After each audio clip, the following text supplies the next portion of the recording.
Olá, bom dia, tudo bem? Vamos aqui a nossa aula ao vivo, eu vou falar hoje sobre bebês de 18 meses. Então, toda terça-feira, 11h30, meio-dia, depende aqui da minha rotina aqui na clínica. Quinta-feira, 20 horas, falando sobre desenvolvimento, sobre diagnóstico do transtorno do espectro autista na prática, que é o grande foco aqui da Brinquedos Terapêuticos. Hoje, semana passada eu falei sobre as crianças, os bebês de 12 meses, o que é esperado em termos de desenvolvimento cognitivo, socioemocional, linguagem, comunicação e desenvolvimento motor. Então a gente está fazendo aqui uma série de lives sobre desenvolvimento infantil.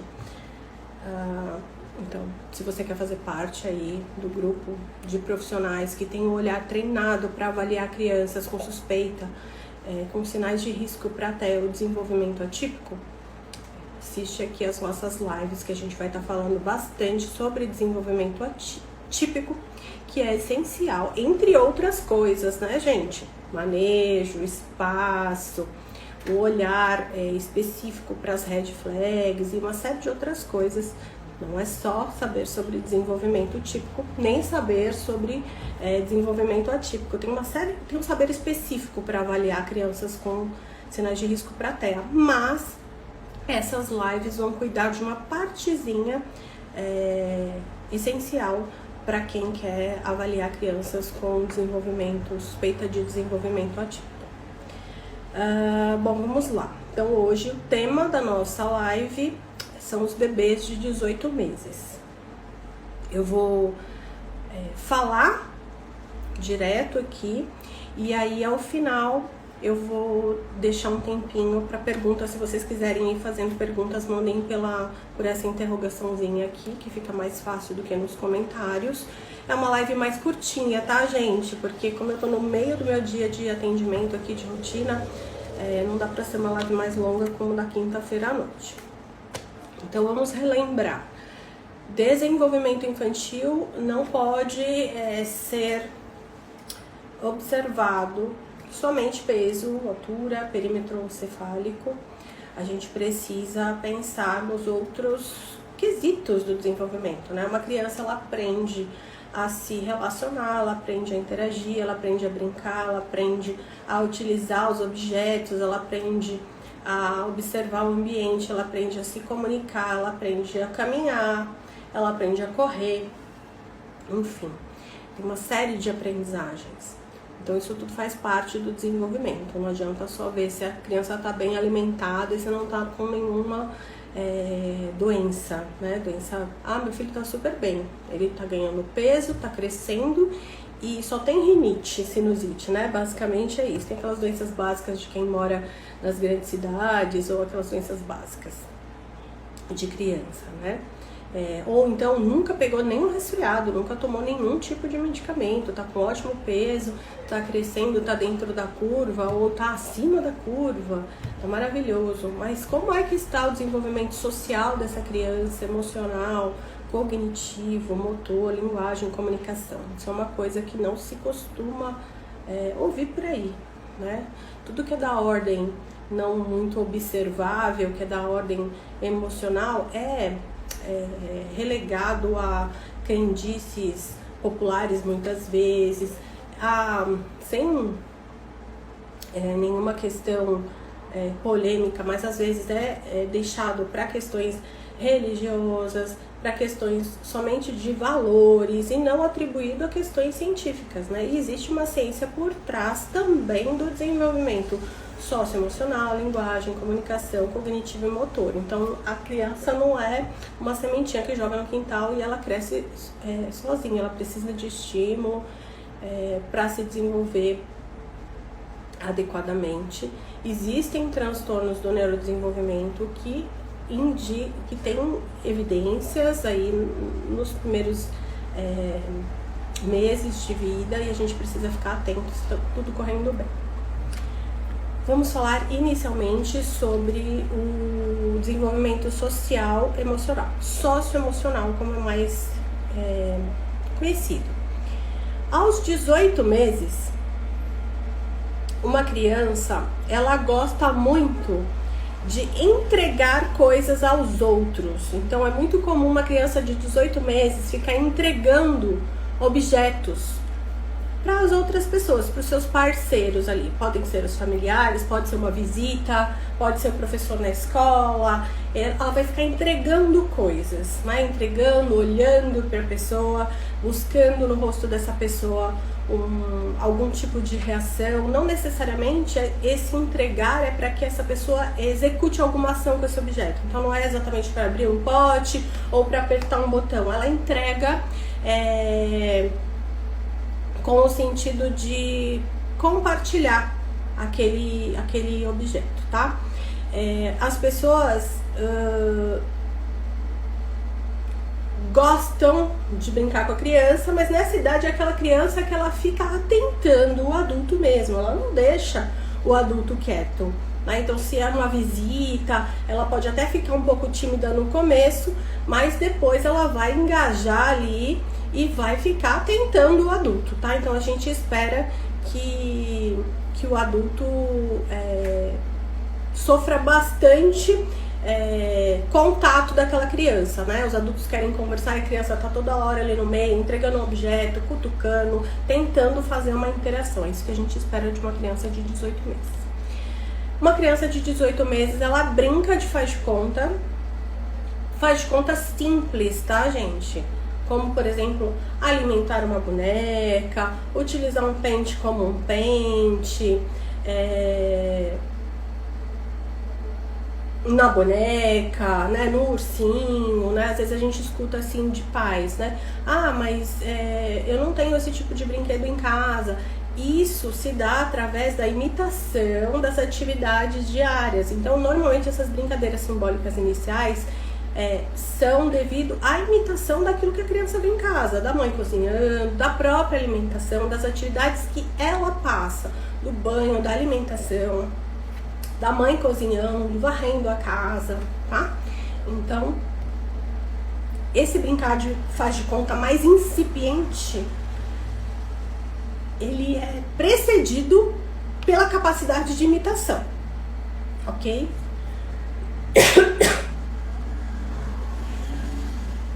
A criança também vai apontar para mostrar coisas, mostrar interesses. Não é apontar para o pote de bolacha para pedir bolacha. Então não são pedidos comportamentais. É apontar para compartilhar interesses.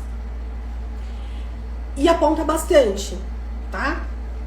Tá toda hora compartilhando coisas, apontando coisas na TV, apontando passarinho, apontando uau, apontando a moto, tá? Ela faz explorações mais audaciosas, ela vai para mais lugares sozinha, mas com o pai por perto, vai estar sempre olhando para ver se o pai ou a mãe tá por perto. Ela mostra afeto, já mostra por pessoas familiares. Por estranhos, ela pode mostrar alguns comportamentos de estranhamento no princípio, depois ela se adequa, mas já mostra afeto por pessoas familiares. O medo de estranhos já é normal nessa fase, é normal, é até esperado, mas depois de um tempinho ela se adequa. É quando ela vê aquela pessoa de novo, essas pessoas que ela não vê com tanta frequência, ela pode novamente mostrar um estranhamento e depois se acalmar, tá? Então, em termos de socioemocional, vejam já quantas habilidades essa criança de 18 meses, né, de 1 ano e meio, ela já tem que ter. Linguagem e comunicação. Ela já fala palavras simples com 18 meses, então a gente já espera aí umas 15 palavrinhas, né? Palavras simples, mamãe, papai, au au, tetê. Com 18 meses a gente já espera até algumas frases simples, né? Que é tetê, enfim, as fonos podem falar disso um pouquinho melhor. Mas poucas palavras, mas o gestual já muito bom, né? O não verbal verbal já tem que estar... A gente já tem que compreender tudo que essa criança fala, ela tem que ter um gestual muito bom. Então ela já tem que fazer não com a cabeça, já tem que responder com não, fazendo movimento com a cabecinha. Ela tem que apontar para fazer pedidos, isso tem que estar conectado com contato visual. Então ela vai apontar e vai olhar para você, olhar pro objeto, né? A parte de linguagem e comunicação, ela também está conectada com o socioemocional, porque a gente não se comunica só para fazer pedidos, a gente também se comunica para interagir. Então, apesar de estar separado aqui pedagogicamente, somente para explicar, não tem como explicar. Tanto é que lá no DSM-5, quando temos lá os critérios do transtorno do espectro autista, o critério A é comunicação social, está junto, comunicação para fins de interação social.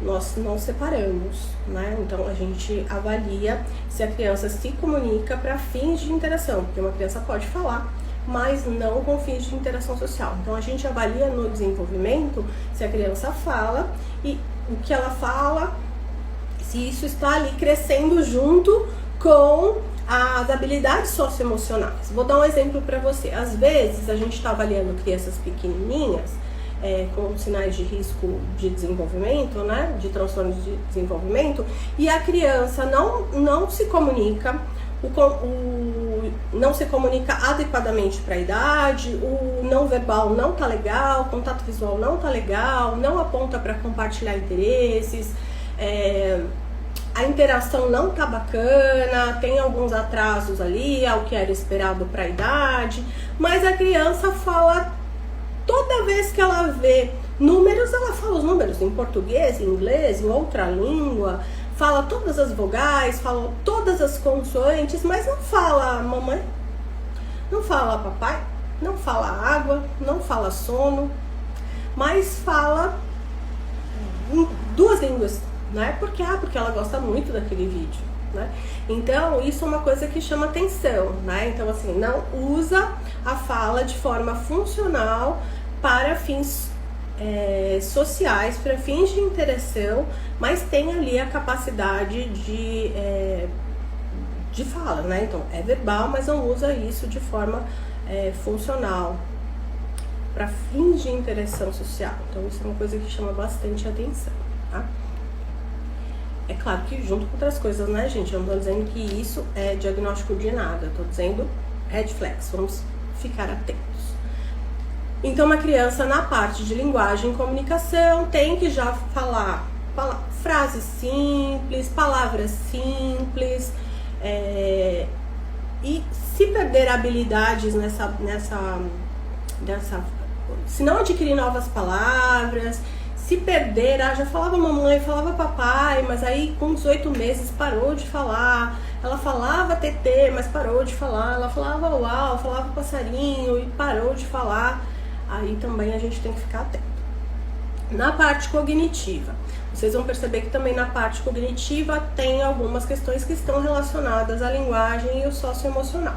Na parte cognitiva, ela sabe para que as coisas servem. Lembra que eu falei que lá na parte socioemocional a gente vai verificar, por exemplo, se ela brinca se ela brinca de faz de conta, por exemplo, se ela brinca de dar comidinha para boneca, que isso tem muito a ver com a imitação, com o que ela observa no dia a dia dela, com a parte de alimentação dela, com o banho, com a mamãe ou o papai cuidando da casa, enfim. Isso tem a ver também com o desenvolvimento cognitivo. Então, se ela sabe para que as coisas servem, se ela pega um pente para pentear o cabelo, se a gente dá escovinha de dente, ela já põe na boca e ajuda. Se a gente dá um pentinho na mão dela, ela penteia o próprio cabelo, ela penteia o cabelo da boneca. Se ela pega um telefone e faz alô ou faz menção de brincar, de atender o telefone, né? Então tudo isso vai dando ideias dessa evolução cognitiva. Usar o apontar, né, junto com o contato visual, para conseguir a atenção das pessoas para as coisas que ela quer, faz parte do desenvolvimento cognitivo. Mostrar interesse em brincar com pelúcias, bonecas, fingir alimentá-los, faz parte do desenvolvimento cognitivo, que é o brincar simbólico, né? O início do brincar simbólico tem a ver com o desenvolvimento cognitivo. Então, uma criança com 18 meses que não brinca simbólico é uma red flag de muitas coisas, é bastante importante, tanto cognitivamente, quanto socioemocionalmente, quanto em termos de comunicação. Uma criança com 18 meses, com relação à parte cognitiva, também deve conseguir apontar para as partes do seu corpo quando indagada, né? Cadê o pé, cadê o barrigão, cadê o nariz, cadê a orelha? Ela já faz rabiscação, então ela já pega linhas de cera, um lápis e faz rabiscos. E já segue comandos verbais de um passo, sem gestos. Então, uma criança de 18 meses já é capaz de seguir um comando verbal sem gestos por parte do seu cuidador, por exemplo. Tá? Com relação ao motor, uma criança de 18 meses já anda sozinha, já puxa brinquedos caminhando, já bebe em um copo, claro que não de forma totalmente autônoma, não sem derrubar totalmente. Já usa uma colher, já ajuda a despir a própria roupa, enfim. Nessa parte tem muito a ver com o grau de autonomia da criança. O grau de autonomia da criança tem muito a ver com a rotina familiar, com o quanto que essa criança é estimulada também, né? Na correria do dia a dia, muitas vezes crianças que não vão à escolinha e que ficam em casa ali na correria do dia a dia, a mamãe dá comida na boca, a criança nem pega na colher ainda porque é mais rápido, porque tem que ser mais rápido, e às vezes a gente vê que não é por uma inabilidade da criança, uma dificuldade de adquirir essa capacidade, mas por não ter a oportunidade de experienciar essas possibilidades, né? Então, quais são as red flags, né? As bandeiras vermelhas, os sinais de alerta para 18 meses. Uma criança que não anda com 18 meses, sem apoio, né, sozinho. Uma criança que não aponta para compartilhar interesses, tá? Então não é para fazer pedido, ele pede bolacha, ele quer água, ele aponta. Uma criança que não sabe para que servem os objetos, então muita atenção na forma como essa criança brinca. Por isso, gente, que a avaliação dos transtornos do neurodesenvolvimento podem ser feitas e são feitas através de uma forma específica de observar o brincar. E o manejo é tão importante, né? Para todos os profissionais da área da saúde, educação, saber como, que brinquedos usar, como organizar o espaço, o ambiente, como interagir com essa criança para conseguir extrair dessa avaliação dados específicos, né? É através da brincadeira, é através do lúdico que a gente consegue avaliar todos esses aspectos aí que podem ser red flags para os transtornos do neurodesenvolvimento. Então, não saber para que os objetos servem, não imitar, né? A criança aprende através da imitação. E ela só vai imitar se ela estiver atenta ao outro, ao parceiro social, se ela estiver olhando. Então, se ela não estiver com atenção compartilhada, se ela não estiver olhando pro parceiro social, ela vai imitar menos. Não vai imitar, né? Se ela não adquirir novas palavras, né? Se ela não estiver falando, né? Então ela já tem que falar algumas palavras. Se ela não adquirir novas palavras, também é uma red flag aos 18 meses. Se ela não percebe que o seu cuidador se afasta, ou se ela não liga muito para isso, gente, isso é muito importante. As crianças de 18 meses, 24, 36, 48, não devem ser muito independentes. O que eu vou falar aqui pode parecer meio polêmico, mas uma criança de 3 aninhos, 4 aninhos, a gente não espera que se ela tiver com fome, ela simplesmente vá até a geladeira ou a cozinha, arraste uma cadeira, suba, pegue algo do armário e coma sozinho. A gente espera que ela peça, né? Ou que ela vá até a cozinha e se tiver ali até o acesso, ok, né? Depende aí do ambiente familiar, enfim.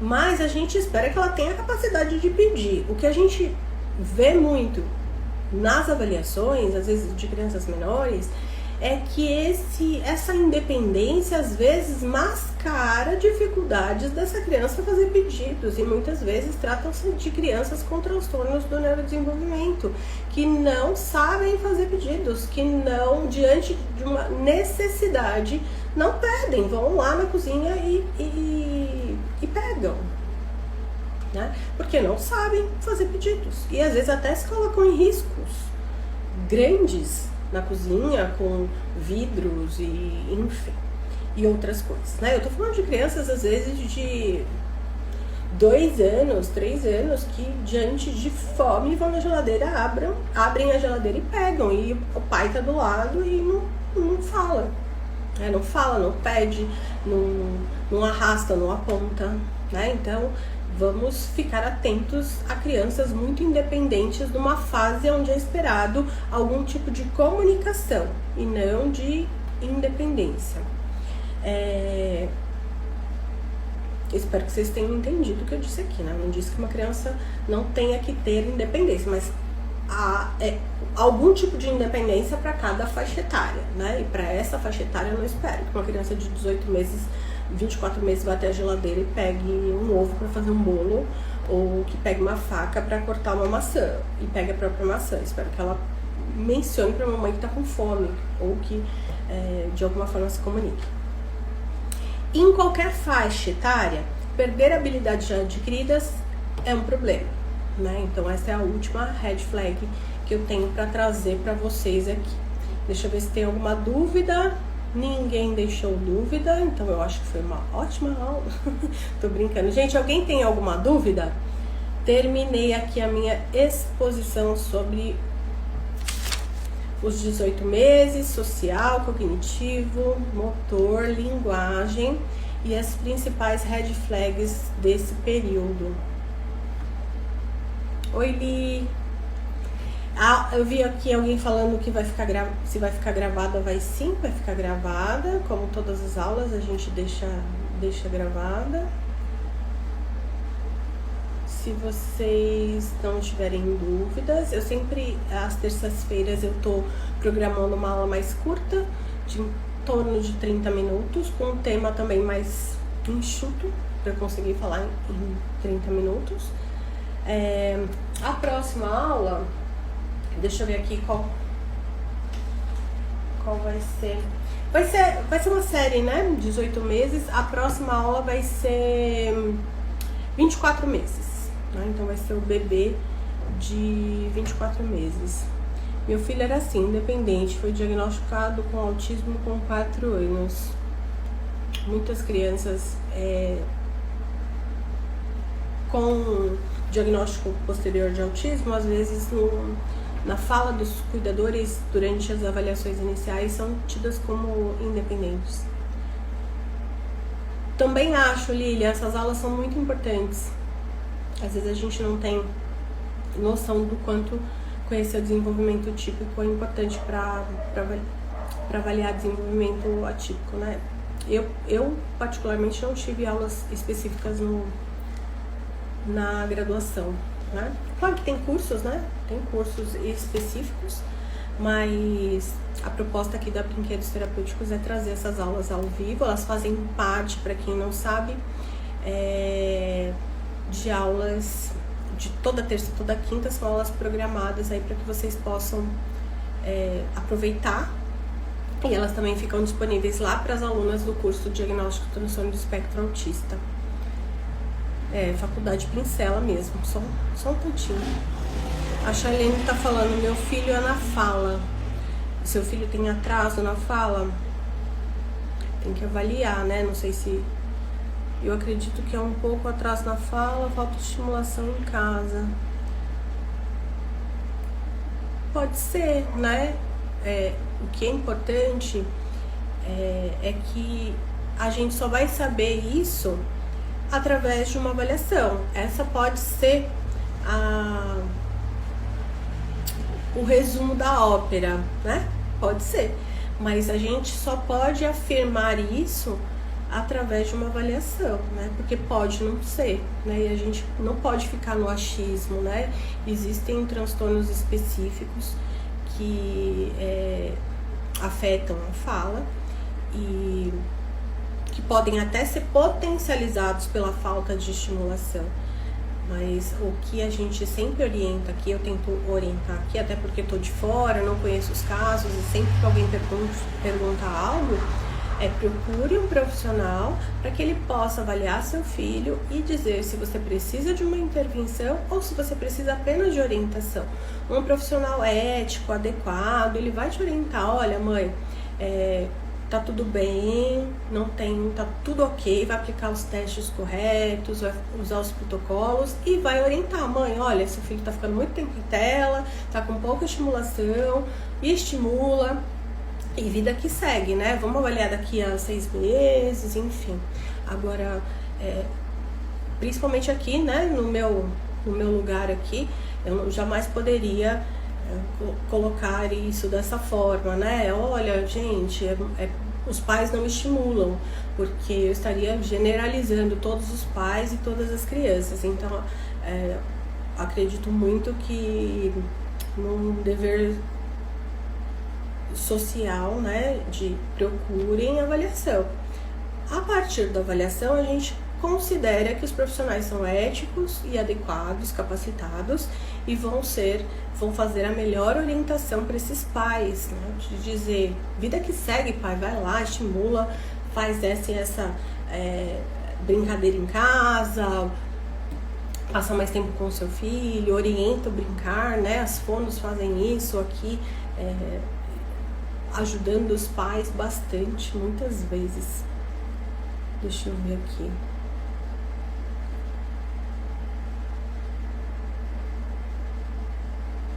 A Charlene tá dizendo aqui que o filho dela já foi diagnosticado.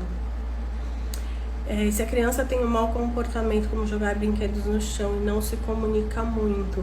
Carol, eu vou dizer pra você buscar a avaliação se você está tendo algum tipo de dificuldade sempre que esteja trazendo algum tipo de prejuízo para você ou para o seu filho, né? Então, assim, tudo aquilo que a gente não está conseguindo entender direito ou que está trazendo prejuízo, tem que buscar avaliação. A gente tem que...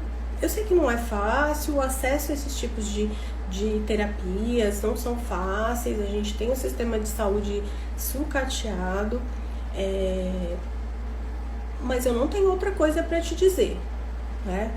Acompanhe, busque informação. Uma criança que está apresentando alterações comportamentais precisa de uma avaliação de um especialista em comportamento e comunicação, né? Porque você está dizendo que ele não se comunica.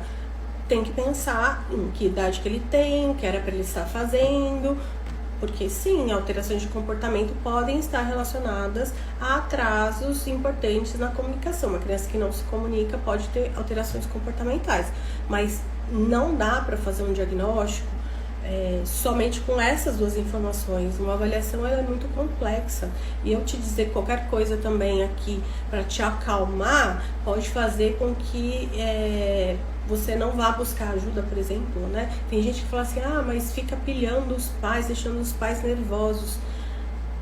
Eu atendo crianças e cuido do desenvolvimento de crianças, então eu tenho que pensar no desenvolvimento da criança. É claro que a gente pensa nos pais também, acolhe, orienta, mas quando o pai vem me buscar, eu tenho que pensar no desenvolvimento da criança. Isso é pilhar os pais ou não? Para que ele me contratou? Para eu pensar no desenvolvimento da criança, no que está atrasado, no que eu posso ajudá-lo? Ou em dizer, calma pai, calma mãe, vai ficar tudo bem, né? Só tira ele do celular. né? O que às vezes a gente recebe esse tipo de crítica, né? Ah, mas tudo é avaliação? Tudo é avaliação? Nem sempre. Tem umas amigas aí, às vezes, que me ligam e falam assim, você acha que eu devo procurar psicóloga? A gente conversa um pouquinho, não sei. Acho que não, né? Não é sempre. Criança de 1 ano e 8 meses, quais brinquedos para estimular ele? Ixi, Maria, aí fica difícil, hein? Você tem uma equipe que te acompanha? O ideal é você conversar com a equipe que acompanha a sua criança, com base na avaliação que foi feita da sua criança, para pensar no repertório dele, né? Não existe um tipo de coisa que é específica para a idade, né? Até porque a gente está falando de espectro, e quando a gente fala de espectro, cada criança tem uma dificuldade, uma habilidade.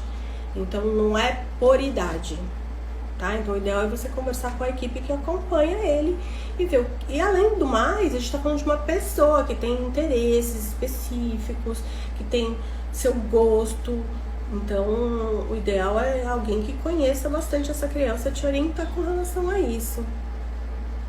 Meu filho vai fazer 4 anos e não fala até o momento. Não tinha conseguido encontrar uma profissional que ele se adaptasse, fono. Mas agora, graças a Deus, consegui uma equipe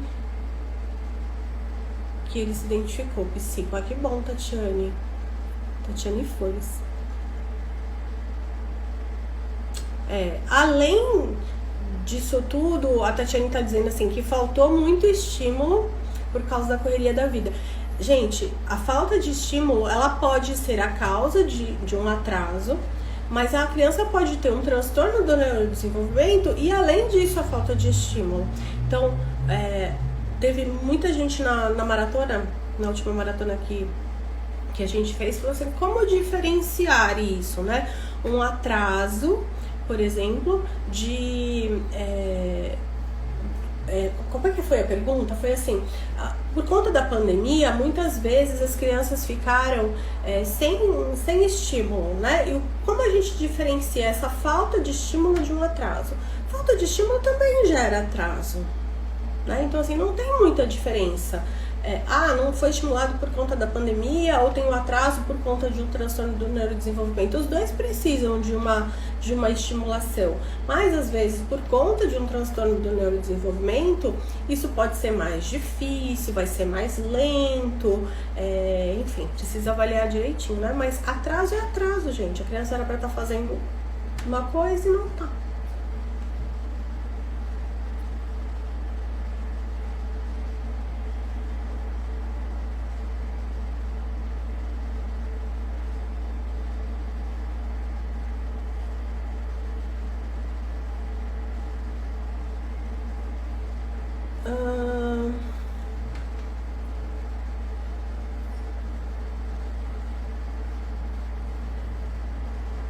Tá terminando aqui a nossa live, eu vou responder a pergunta da Luciana e depois eu vou finalizar, a live vai ficar gravada, tá bom? A Luciana tá perguntando aqui que ela tem um aluno autista de 4 anos que só quer brincar com brinquedos de quando ele era bebê. Então a mãe tá tirando tudo, se é correta a atitude dela. Luciana, depende. Eu diria pra você é a professora dele, você tem contato com a equipe dele? Foi feito um planejamento, um programa para essa criança? O que elas têm de objetivo com relação ao brincar? Se ele tem 4 anos, às vezes a criança tá num modelo de intervenção naturalista, um modelo baseado no modelo Denver e tem um programa de intervenção e às vezes eles têm ali objetivos. Dentro desses objetivos, às vezes ele é bem específico com relação ao tipo de brinquedo, vai brincar com brinquedos X ou Y para ensinar aquela criança a brincar com outros brinquedos, enfim. Então, e também não sei nada sobre o caso, né? Não sei se de repente ele tem outras questões aí relacionadas a esses brinquedos, ou se tem alguns comportamentos inadequados, qual que é a opinião da equipe, enfim. Não vou dar minha opinião aqui no sentido de julgamento de certo e errado. O que normalmente acontece é um planejamento com base na avaliação. Então, eu não posso dizer nada sem saber a avaliação que foi feita e o planejamento que foi feito. Agora, se não tem a equipe, não tem planejamento, não tem avaliação, eu diria que já começa por aí, assim, talvez seja uma coisa meio no desespero mesmo, de não saber o que fazer, né? E aí pode dar ruim, né? Pode dar uns probleminhas mesmo, porque tudo pode ser feito desde que tenha um objetivo justificável para o bem da criança. Senão, aí já fica mais complicado. E eu aqui de fora, menos ainda, meter o bedelho e falar de algo que eu desconheço, né? Vocês vão perceber, gente, que tudo que se trata de intervenção com crianças dentro do espectro, nada pode ser dito sem saber o repertório da criança, sem saber quem é essa criança. É tudo muito específico, né? Então, Luciana, se você puder entrar em contato com essa mãe, saber quem é essa equipe, entender melhor, até porque como você é professora dele, essa criança vai brincar na escola, né? Então, assim, que brinquedos ele vai se interessar? A escola é muito importante. Que brinquedos que você vai dar para ele? Se a escola não estiver junto com a equipe, com a família, fica complicado também ajudar essa criança. Gente, eu vou ter que finalizar aqui a live. Na quinta-feira nós vamos ter 20 horas outra live. Eu tô pensando em falar sobre maturidade simbólica, avaliação através da maturidade simbólica. As fonos utilizam bastante essa avaliação, as psicos usam menos, mas eu acho que é bem importante já que a gente está falando de desenvolvimento, que a gente está falando sobre observações do brincar, o que é esperado para cada idade, eu estou pensando em falar um pouquinho sobre a maturidade simbólica na quinta-feira às 20 horas, tá bom? Espero vocês na quinta-feira então, ok? Tchau, gente!